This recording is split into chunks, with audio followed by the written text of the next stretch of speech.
வணக்கம். நான் தமிழன்பன். தமிழ்நாடு அரசியல் களத்தில் பரபரப்புகளுக்கு பஞ்சமில்லாமல் நாள்தோறும் போய்கொண்டிருக்கிறது. தினசரி ஒரு திடுக்கிடும் தகவல்கள், திருப்பங்கள் என்று ஓடிக்கொண்டிருக்கிறது. நடிகர் விஜய் அவர்கள் முதலமைச்சராக பதவியேற்ற பிறகு பல்வேறு மாற்றங்கள் நடந்தன. அவற்றில் முக்கியமானது திமுக கூட்டணியில் உள்ள காங்கிரஸ், விடுதலை சிறுத்தைகள், பொதுவுடைமை கட்சிகள், இந்திய யூனியன் முஸ்லீம் லீக் ஆகியன விஜய்க்கு ஆதரவு கொடுத்து அமைச்சரவையிலும் சேர்ந்திருக்கிறது. இதனால் ஒன்றிய அளவில் பாஜகவுக்கு எதிர்நிலையை விஜய் எடுத்து விட்டார். அவர் காங்கிரசுடன் உறவு வைத்து கொண்டதன் மூலம் பாஜகவுக்கு எதிர்நிலையை எடுத்திருக்கிறார். அதனால் பாஜக அரசின் மக்கள் விரோத திட்டங்களை அவர் கடுமையாக எதிர்ப்பார். அவற்றை நடைமுறைப்படுத்த மாட்டார். முந்தைய திமுக ஆட்சி எப்படி நடந்ததோ அப்படியே விஜயினுடைய ஆட்சியும் இருக்கப் போகிறது என்று சிலர் சொல்லி கொண்டிருந்தார்கள். அப்படி நடந்தால் நல்லது, மிகுந்த மகிழ்ச்சி, தமிழ்நாட்டுக்கு அது நல்லது என்று நாமும் எண்ணிக்கொண்டிருந்தோம். ஆனால் இப்போது நடக்கும் நிகழ்வுகளை பார்க்கும்போது விஜய் கொஞ்சம் கொஞ்சமாக பாஜக பக்கம் சாய்கிறார் என்று தெரிகிறது. இதை நான் சொன்னவுடன் என்னங்க, ஒரே ஒரு மாநிலங்களவை உறுப்பினர் பதவி வாய்ப்பு வந்தது, அதை கூட காங்கிரஸுக்கு விட்டு கொடுத்திருக்கிறார் விஜய். அவர் அப்படி காங்கிரஸுக்கு மிக தீவிர ஆதரவாளராக இருக்கும்போது பாஜக பக்கம் சாகிறாரேன்னு நீங்கள் சொல்கிறீங்க, வேடிக்கையா இல்லையா என்று சிலர் கேட்கக்கூடும். விஜய் அவர்கள் இன்றைக்குத்தான் அதனுடைய வேட்புமனு பரிசீலனை நடந்து கொண்டிருக்கிறது. காங்கிரசினுடைய பிரவீன் சக்கரவர்த்தி அவர்கள் விஜய் கட்சியினுடைய ஆதரவோடு மாநிலங்களவை உறுப்பினர் ஆக போகிறார். இது எல்லாம் உண்மைதான். காங்கிரசினுடைய ஆதரவில் விஜய் ஆட்சி அமைத்திருக்கிறார். அவருடைய ஆட்சியில் 2 காங்கிரஸ் சட்டமன்ற உறுப்பினர்கள் அமைச்சர்களாக பொறுப்பேற்று செயல்பட்டு கொண்டிருக்கிறார்கள். அதன் பிறகு தனக்கு வர வேண்டிய ஒரு மாநிலங்களவை உறுப்பினர் பதவியையும் காங்கிரஸுக்கு கொடுத்திருக்கிறார். எனும்போது இது முழுக்க அவர் காங்கிரஸ் பக்கம் சாகிறார். ஒன்றிய அளவை பொறுத்தவரை அவர் காங்கிரஸ் பக்கம்தான் நிற்பார் என்கிற தோற்றத்தை உருவாக்கக்கூடிய நிகழ்வுகள். ஆனால் அப்படி அவ்வளவு நடந்து கொண்டிருக்கும் போது பாஜக பக்கம் சாகிறார் என்று நான் சொல்வதற்கான காரணங்கள் இருக்கின்றன. குறிப்பாக கடந்த 2-3 நாட்களாக நடக்கின்ற நிகழ்வுகள் அதை நோக்கி செல்கிறதோ என்கிற அச்சத்தை ஏற்படுத்தி இருக்கிறது. அப்படி என்ன நடந்திருக்கிறது என்றால், தமிழ்நாடு கல்வி அமைச்சராக இருக்கக்கூடிய ராஜ்மோகன் அவர்கள் ஒன்றிய அரசின் மும்மொழி கொள்கையை எப்பொழுதும் ஏற்க மாட்டோம் என்று முதல் முறை பேட்டி அளித்த போது குறிப்பிட்டார். அதன் பிறகு அது குறித்து பேச்சு வரும்போது அவர் சொன்ன கருத்து ஒரு மாற்றம் இருந்தது. இது என்னவென்றால், தமிழ்நாட்டில் மும்மொழி கொள்கையை நாங்கள் ஏற்கவே மாட்டோம், அதில் எந்த மாற்றமும் இல்லை. அதே சமயம் சிபிஎஸ்இ மத்திய இடைநிலை கல்வி வாரிய பள்ளிகளில் இந்தியை கொண்டு வந்தால் அதை நாங்கள் பரிசீலிப்போம் என்று அவர் சொல்கிறார். அதாவது முழுக்க ஏற்றுக்கொள்ளவே மாட்டோம் என்கிற முந்தைய திமுக ஆட்சியின் நிலைப்பாட்டுக்கு ஒரு மாற்றாக ஒரு இடைவெளி விட்டு, அதாவது ஒரு பக்கம் தமிழ்நாடு அரசு பள்ளிகளில் ஏற்க மாட்டோம், ஆனால் ஒன்றிய அரசு பள்ளிகளில் கொண்டு வந்தால் எதிர்க்க மாட்டோம் என்கிற ஒரு சமாதான போக்கு என்று சொல்லக்கூடிய அளவில் ஒன்றிய அரசுக்கு சாமரம் வீசக்கூடிய வேலையை விஜய் அரசு செய்கிறது என்கிற விமர்சனங்கள் வந்து கொண்டிருக்கின்றன. அடுத்து இன்றைக்கு வருவாய்த்துறை அமைச்சர் செங்கோட்டையன் அவர்கள் செய்தியாளர்களை சந்தித்தார். அவருடைய துறையின் ஆய்வு கூட்டம் முடிந்த பிறகு வழக்கமான ஒரு செய்தியாளர் சந்திப்பு. அந்த சந்திப்பில் அவர் பேசும்போது அவர் என்ன சொல்கிறார் என்றால், ஒன்றிய அரசு தமிழ்நாடு அரசின் திட்டங்களுக்கு சரியாக நிதி தருவதில்லை என்கிற குற்றச்சாட்டு இருக்கிறது. உங்கள் துறையில் எப்படி இருக்கிறது, இப்பொழுது எப்படி இருக்கிறது என்று செய்தியாளர்கள் அவரிடம் கேட்கும்போது அவர் சொன்ன பதில், ஒன்றிய அரசு கேட்காமலேயே நிதியை விடுவிக்கிறது. எங்கள் துறைக்கு சுமார் 1000 கோடி ரூபாய் நிதி தேவை என்று தெரிந்தவுடன் அந்த நிதியை ஒன்றிய அரசு விடுவித்திருக்கிறது. ஒன்றிய அரசு கேட்காமலேயே அந்த நிதியை விடுவித்திருக்கிறது. நான் ஒன்றிய அரசு என்று சொல்கிறேன், அவர் மத்திய அரசு என்று தான் சொல்லுவார். அப்படித்தான் அவர் சொல்வார். மத்திய அரசு நாங்கள் கேட்காமலேயே நிதியை விடுவித்திருக்கிறது, அதனால் மத்திய அரசு நிதி தருவதில்லை என்கிற குற்றச்சாட்டை மறுக்கிறேன் என்று அவர் நேரடியாக சொல்லவில்லையே ஒழிய, அதே கேட்காமலே நிதி கொடுக்கிறது, எங்கள் அரசுக்கு ஆதரவாக இருக்கிறது என்கிற கருத்தை அவர் பதிவு செய்திருந்தார்.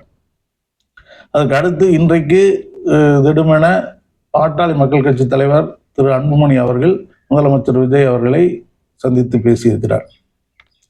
அவர் வழக்கம் போல ஒரு கோரிக்கை வைத்திருக்கிறார். அது தமிழகத்தில் சாதிவாரி கணக்கெடுப்பு நடத்த வேண்டும் என்பது நீங்களும் தேர்தல் அறிக்கையில் சொன்ன விஷயம்தான். எங்களுடைய நீண்டகால கோரிக்கை அது. அதை உடனடியாக நிறைவேற்ற வேண்டும் என்று வலியுறுத்துவதற்காக முதலமைச்சரை சந்தித்தேன் என்று அவர் சொல்லியிருக்கிறார்.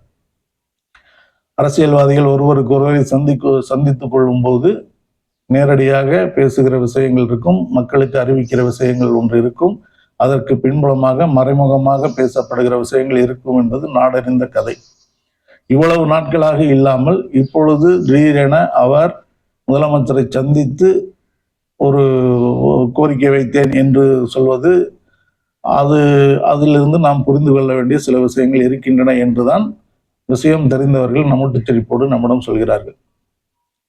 செங்கோட்டையன் பேசினார், ராஜ்மோகன் பேசினார், அன்புமணி சந்தித்தார் என்பதை தாண்டி ஒன்றிய அரசு 2 நாட்களுக்கு முன்பாக எரிவாயு உருளை, எரிகாற்று உருளை இல்லையா, சமையலுக்கு ஒவ்வொரு வீட்டிலும் பயன்படுத்தக்கூடிய எரிகாற்று உருளையின் விலையை உயர்த்தியது. அந்த விலை உயர்வுக்கு ஏற்கனவே பல்வேறு விலை உயர்வுகள் இருக்கின்றன.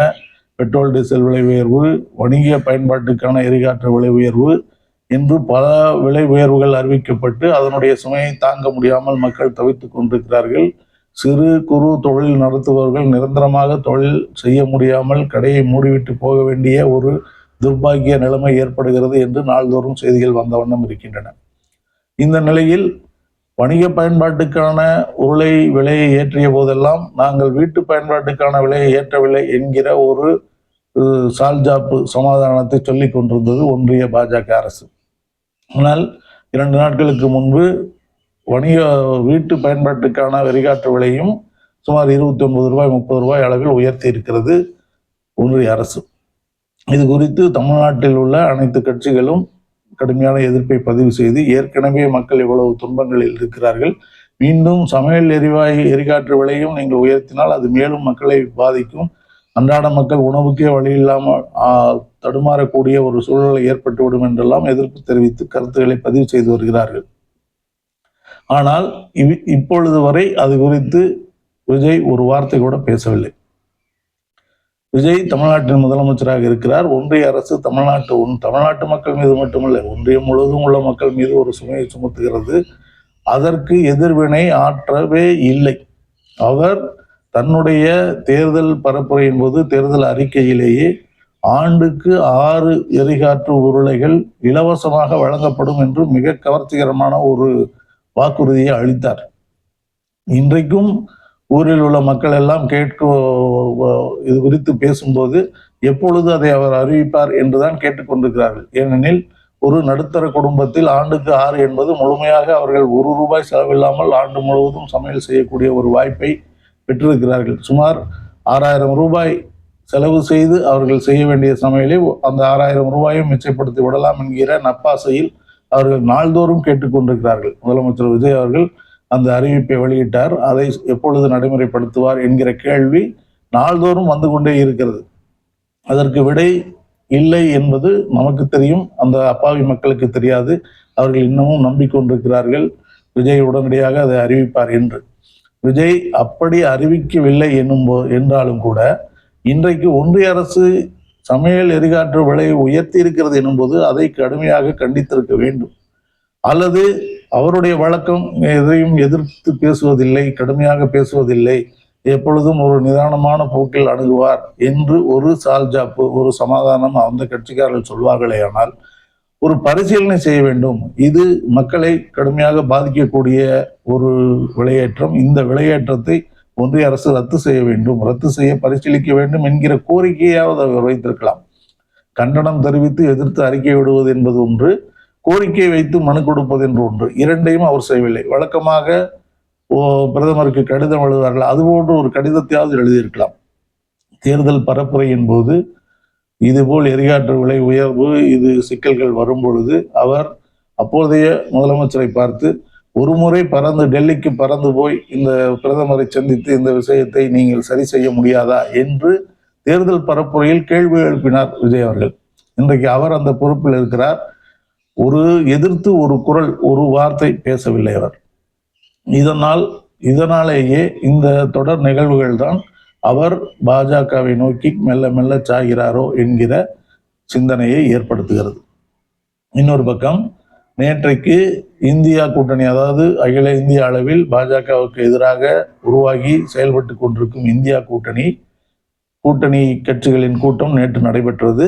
அந்த கூட்டத்தை தமிழ்நாட்டில் இந்தியா கூட்டணியின் முக்கிய பங்காளராக இருந்த திமுக புறக்கணித்திருக்கிறது. திமுக புறக்கணித்த பிறகு தமிழ்நாட்டில் காங்கிரஸ் அமைச்சரவையில் இருக்கக்கூடிய தாவேகாவாவது அந்த கூட்டணியில் சேர்ந்திருக்கிறதா என்றால் அதுவும் சேரவில்லை. தாவேகாவிற்கு அந்த கூட்டத்திற்கு அழைப்பில்லை. திமுக அந்த கூட்டத்தில் கலந்து கொள்ளவில்லை எனும்போது இந்தியா கூட்டணியில் தமிழ்நாட்டின் பங்கு இல்லாமல் இருக்கிறது. அதாவது பாஜகவை எதிர்ப்பதில் தமிழ்நாட்டின் பங்கு இல்லை என்றுதான் இதை நாம் புரிந்து கொள்ள வேண்டும். அந்த இடத்துக்கு கொண்டு வந்து வைத்திருப்பது காங்கிரஸ் கட்சியும் விஜய் கட்சியும் தான். ஒன்று, காங்கிரஸ் கட்சி திமுக வேண்டாம் என்று விலகி போனவுடன் விஜய் கட்சியை அந்த இடத்தில் சேர்த்து கூட்டணிக்குள் கொண்டு வந்திருக்க வேண்டும். அந்த கூட்டத்திற்கு அழைத்திருக்க வேண்டும். அந்த கூட்டத்தில் பேசிய சிலர் தமிழ்நாட்டில் திமுகவுக்கு மாற்றாக தவேக எங்களுக்கு கிடைத்து விட்டது என்று சொல்லி இருக்கிறார்கள் என்றாலும் அது நடைமுறைக்கு வரவில்லை. இன்றைக்கு செங்கோட்டையன் அவர்களிடம் இது குறித்து கேட்டபோது இந்தியா கூட்டணியில் தவேக சேருமா என்ற கேள்வியை கேட்கும்போது அது குறித்து முதலமைச்சர் முடிவு செய்வார் என்று சொல்லிவிட்டு விலகி கொண்டார். அவர் விஜய் தானே அதை முடிவு செய்தாக வேண்டும், அதில் மாற்று கருத்து இல்லை. ஆனால் ஒரு பக்கம் காங்கிரசுக்கு அமைச்சர் பதவி, மாநிலங்களவை உறுப்பினர் பதவி எல்லாம் கொடுத்து விட்டு இன்னொரு பக்கம் ஒன்றிய அரசுக்கு சாதகமான விஷயங்களையாக செய்து கொண்டே இருக்கிறார். அவற்றில் கூடுதலாக இன்றைக்கு இன்னொரு தகவலும் வந்து இருக்கிறது. காங்கிரஸ் 2 அமைச்சர்கள் இருக்கிறார்கள். அவற்றில் ஒருவர் ராஜேஷ்குமார், கிள்ளியூர் தொகுதியில் வெற்றி பெற்றவர். அந்த கிள்ளியூர் தொகுதியில் அவருடைய வெற்றி செல்லாது என்று அறிவிக்க கோரி அவரை எதிர்த்து போட்டியிட்ட விஜய் கட்சி வேட்பாளர் தேர்தல் ஆணையத்துக்கு மனு அளித்திருக்கிறார். அவர் வாக்குப்பதிவில் நிறைய குளறுபடிகள் நடந்தன, வாக்கு எண்ணிக்கையில் குளறுபடிகள் நடந்திருக்கின்றன. எனவே அந்த தொகுதியில் மறு வாக்குப்பதிவு நடத்த வேண்டும் அல்லது மறு தேர்தல் நடத்த வேண்டும், ராஜேஷ்குமாரின் வெற்றி செல்லாது என்று அறிவிக்க வேண்டும் என்று அவர் தேர்தல் ஆணையத்துக்கு மனு போட்டிருக்கிறார். அந்த மனு போட்டிருப்பவர் யார் என்றால் விஜய் கட்சி வேட்பாளர். விஜய் கட்சி வேட்பாளர் கூட்டணியில் உள்ள அமைச்சரவையில் சேர்த்து கொண்டிருக்கிற காங்கிரஸ் உறுப்பினருக்கு எதிராக தேர்தல் ஆணையத்துக்கு போகிறார் என்றால் அதை நாம் எப்படி புரிந்து கொள்வது? இவற்றையெல்லாம் ஒருங்கிணைத்து காட்டித்தான் அவர் பாஜக பக்கம் சாய போகிறார் என்று டெல்லி வட்டாரத்திலும் சென்னையின் மேல்மட்ட அரசியல் வட்டாரங்களிலும் பரபரப்பாக பேசிக் கொண்டிருக்கிறார்கள். கடந்த முறை விஜய் அவர்கள் டெல்லி பயணத்தின் போது பிரதமர் மோடி அவர்களை 10 நிமிடம் மட்டுமே சந்திக்கக்கூடிய நேரம் வாய்ப்பு ஒதுக்கப்பட்டிருந்தது. அதன் பிறகு அவருடைய பயண திட்டத்தை அறிவிப்பின்படி பிரதமர் மோடி அவர்களை சந்தித்து விட்டு அடுத்த உள்துறை அமைச்சர் அமித்ஷா அவர்களை சந்திப்பதாக சொல்லி இருந்தார்கள். அந்த சந்திப்பு நடக்கவில்லை. அதன் பிறகு நிதியமைச்சர் நிர்மலா சீதாராமன் அவர்களை சந்தித்து விட்டு வந்தார்.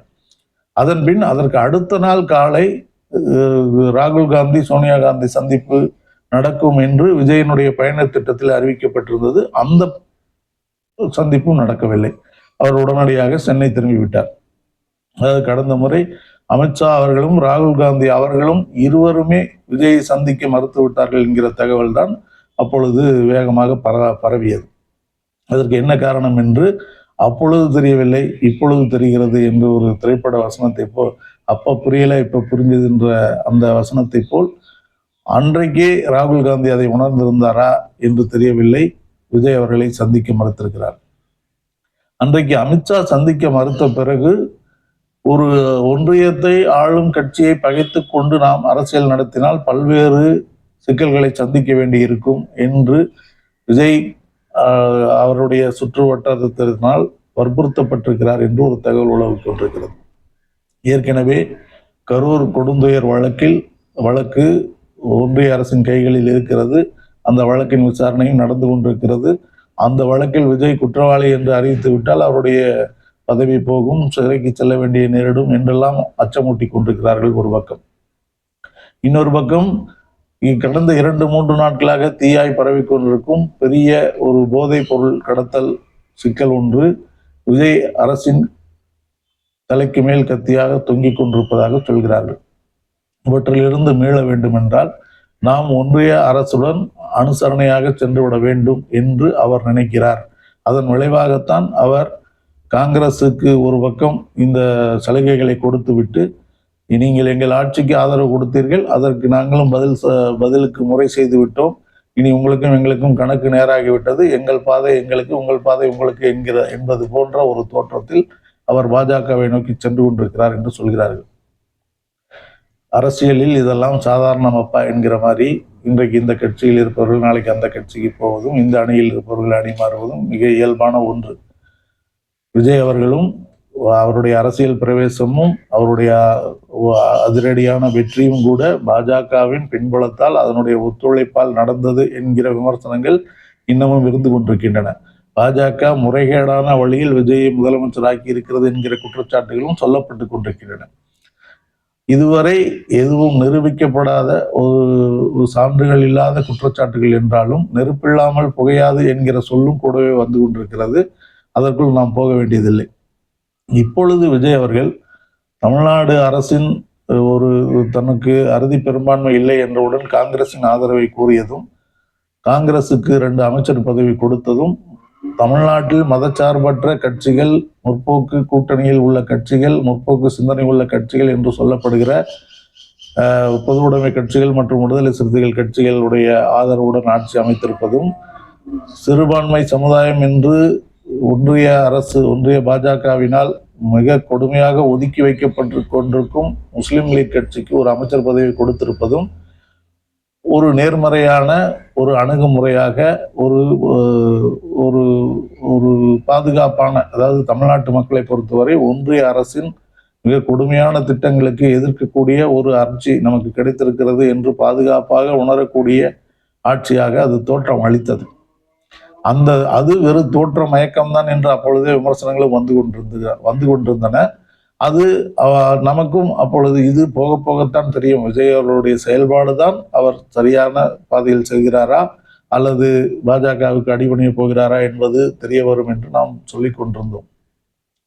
இப்பொழுது 2-3 நாட்களாக நடக்கிற நிகழ்வுகள், காங்கிரஸ் அமைச்சரின் வெற்றியை எடுத்து தாவேகா மனு கொடுத்திருப்பது, ஒன்றிய அரசின் எரிகாற்று உருளை விலை குறித்து விஜய் அவர்கள் வாயை திறவாமல் இருப்பது, ஏற்கனவே அவர் வந்தே மாதரத்தை தமிழ்நாட்டுக்குள் அனுமதித்து விட்டார்.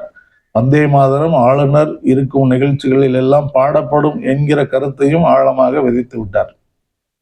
ஏற்கனவே அவருடைய அமைச்சர்கள் அப்படி ஒரு விளக்கத்தை கொடுத்து விட்டார்கள். அவரும் பிரதமர் மோடியை சந்தித்த போது இது குறித்து ஒரு தெளிவான விளக்கத்தை கொடுக்க வேண்டும் என்று பந்தை ஒன்றிய அரசின் பக்கம் தள்ளிவிட்டது போல் ஒரு தோற்றத்தை உருவாக்கி விட்டார். அதாவது, நான் என்னங்க பண்ணிட்டோம், நான் கோரிக்கை வச்சிருக்கேன் ஒன்றிய அரசுகிட்ட, அவங்க கட்டாயம்னு சொன்னாங்க, நான் பண்ணியிருக்கிறேன் அப்படிங்கிற ஒரு தோற்றத்தை மக்களிடம் உருவாக்கி இருக்கிறார். ஆனால் அது தேவையற்ற வேலை. அது நம்மிடம் இருந்த உரிமையை தாமாக கொண்டு போய் ஒன்றிய அரசிடம் கொடுத்த வேலை என்று அரசியல் புரிந்தவர்கள் அப்பொழுதே கடுமையாக விமர்சித்தார்கள். தமிழ்நாட்டில் அதை பாடுவதா வேண்டாமா என்று முடிவெடுக்க வேண்டியது நீங்கள் தான். நீங்கள் போய் அந்த இதையும் நீங்கள் தான் தீர்க்க வேண்டும் என்று அவரையே பஞ்சாயத்து தலைவர் ஆக்குவது என்பது முறையான செயல் அல்ல, அரசியல் புரிதலற்ற செயல் என்று கடுமையான விமர்சனங்கள் வந்தன. அதன் பிறகு அந்த விமர்சனங்களுக்கு பிறகு அவர் ஒரு நன்றி அறிவிப்பு கூட்டத்துக்காக, அவர் முதலமைச்சராக பொறுப்பேற்ற பிறகு ஒரு கூட்டத்தில் பேசுவதற்காக அவர் திருச்சி செல்கிறார். திருச்சி கிழக்கு தொகுதியில் உறுப்பினர் பதவியிலிருந்து அவர் விலகிவிட்டாலும் முதலில் நன்றி தெரிவிக்க அந்த திருச்சி கிழக்கு தொகுதிக்கு அவர் சென்றார். அந்த தொகுதி நிகழ்ச்சியில், அது அவருடைய கட்சி நிகழ்ச்சி, அந்த கட்சி நிகழ்ச்சியில் அவர் முதன்முறையாக எடுத்தவுடன் தமிழ்தாய் வாழ்த்து நீராறுங்கடலோடு பாட வைத்து நிகழ்ச்சியை தொடங்கினார். அதன் மூலம் அவர் என்ன கருத்தை தமிழ்நாட்டு மக்களுக்கு சொல்கிறார் என்றால், நான் தமிழ்தாய் வாழ்த்துக்குத்தான் முன்னுரிமை கொடுக்கிறேன், ஒன்றிய அரசின் கட்டாயம் அதனால் நான் வந்தே மாதரத்தை பாட வைத்திருக்கிறேன் என்கிற ஒரு தவறான கருத்தை தமிழ்நாட்டு மக்களுக்கு விதித்திருக்கிறார். அவருடைய கட்சி நிகழ்ச்சியில் அவர் எதை வேண்டுமானாலும் பாடிவிடலாம், அதில் யாரும் ஒன்றும் கேள்வி கேட்க முடியாது. இன்னும் சொல்ல போனால் நாம் தமிழர் கட்சி தலைவர் சீமான் அவர்கள் தமிழ்தாய் வாழ்த்து என்று புதுச்சேரியில் தமிழ்தாய் வாழ்த்தாக இருக்கக்கூடிய புரட்சி கவிஞர் பாரதிதாசன் பாடலை பாடிக்கொண்டிருக்கிறார் அவருடைய கட்சி நிகழ்ச்சியில். நான் ஆட்சிக்கு வந்தால் தமிழ்நாட்டு அரசின் வாழ்த்து பாடலை மாற்றுவேன் என்று அவர் சொல்லிக் கொண்டிருக்கிறார். அது அவருடைய உரிமை. அதை போல் இவர் தன்னுடைய கட்சி நிகழ்ச்சியில் பாடிவிட்டு, நான் தமிழுக்கு ஆதரவாக, தமிழ்தாய் வாழ்த்துக்கு ஆதரவாக, தமிழ்தாய் வாழ்த்துக்கு முன்னுரிமை கொடுப்பவனாக இருக்கிறேன் என்கிற ஒரு தவறான கருத்தை மக்களிடம் பரப்பியிருக்கிறார்.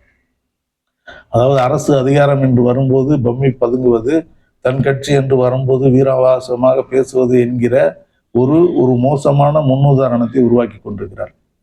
ஏற்கனவே அப்படி நடந்திருக்கிறது.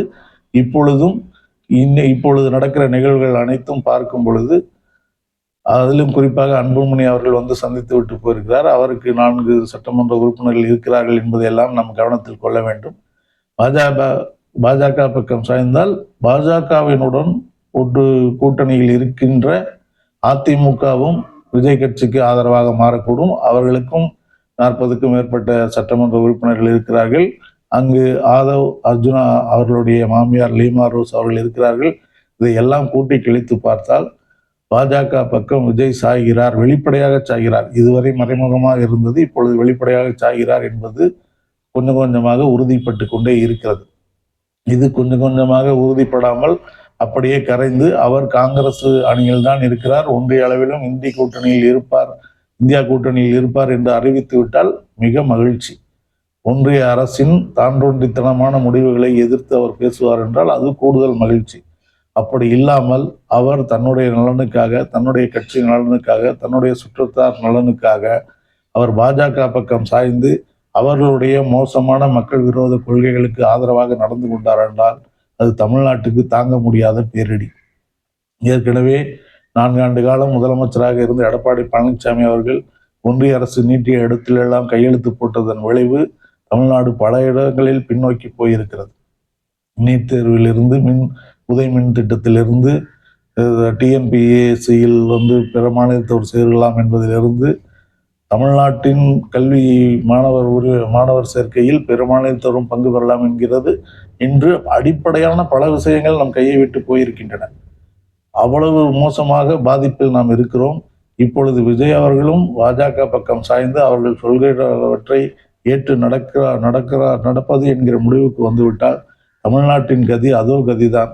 அதனால் மிகவும் அச்சத்துடனும் வேதனையுடனும் நாம் அவருக்கு வைக்கும் கோரிக்கை, நீங்கள் காங்கிரஸ் ஆதரவில் ஆட்சி அமைத்திருக்கிறீர்கள், காங்கிரசுக்கு அமைச்சர் பதவி கொடுத்திருக்கிறீர்கள், அதேபோல் இந்தியா கூட்டணியில் இணைந்து ஒன்றிய அளவிலும் பாஜகவை எதிர்க்கிற விஷயத்தில் ஈடுபடுவீர்கள் என்றால் உண்மையில் மகிழ்ச்சி. அப்படி இல்லாமல் பாஜக பக்கம் சாய்வீர்களே ஆனால் அது உங்களுக்கு மட்டுமல்ல, உங்களுக்கு ஆபத்து வந்தால் என்ன, வராவிட்டால் என்ன, தமிழ்நாட்டுக்கு பேராபத்து என்பதால் அதை செய்யக்கூடாது என்கிற கோரிக்கையை வைத்து விடைபெறுகிறேன். நன்றி, வணக்கம்.